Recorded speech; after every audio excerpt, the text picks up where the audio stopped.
Ayan, kahit Ramadan, nandito kami sa park.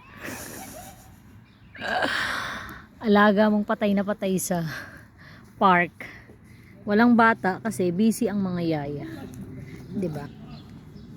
Busy. Kaya hindi pupunta sa park. Eh etong alaga kong nagmamangya, ayun siya oh.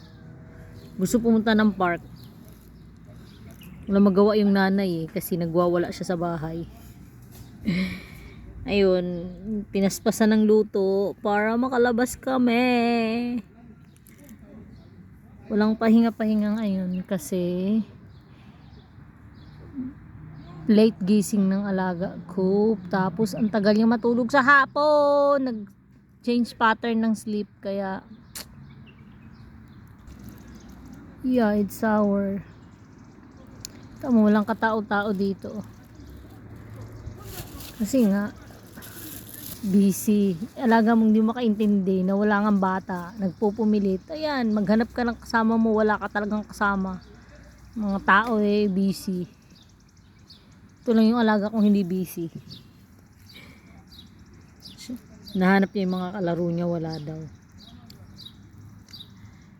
Andito ako.